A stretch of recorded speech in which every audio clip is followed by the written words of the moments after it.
Have you ever wondered about the turbulent period of the French Wars of Religion? Today, we delve into one of the most complex conflicts of this era, the War of the Three Henrys.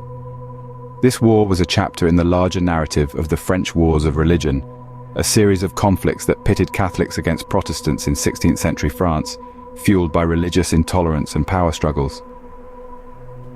Central to this war were three figures, all named Henry: Henry III of France, a Catholic king who pursued religious moderation; Henry of Navarre, a Protestant Huguenot, and the heir presumptive to the French throne; and Henry I, Duke of Guise, a powerful Catholic nobleman who led the Catholic League.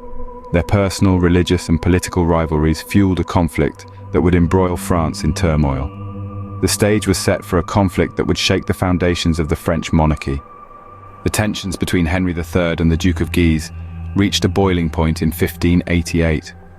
The king, determined to quash the influence of the Catholic League, ordered the assassination of Guise and his brother during the notorious Day of the Barricades in Paris.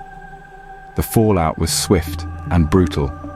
Pope Sixtus V excommunicated Henry, leaving him religiously and politically isolated.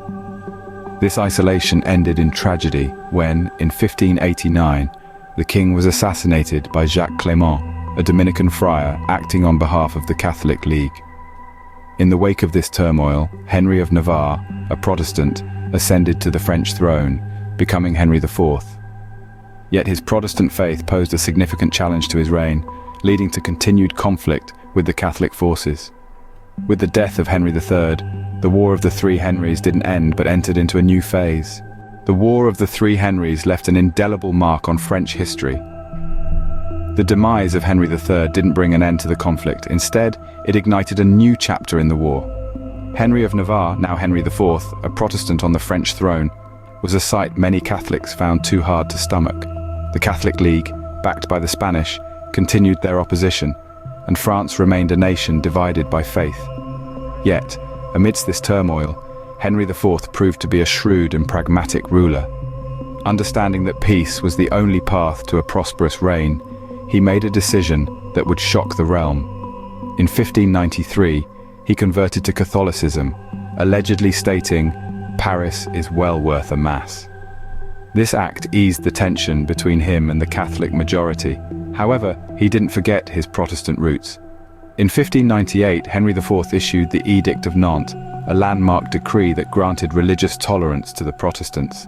It marked the end of the French Wars of Religion, bringing a much-needed respite to a nation weary of religious strife. The legacy of the War of the Three Henrys is complex.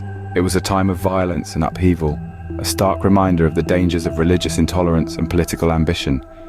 Yet it also set the stage for a more tolerant and stable monarchy under Henry IV. His reign, though challenged, marked the beginning of a period of relative peace and prosperity in France.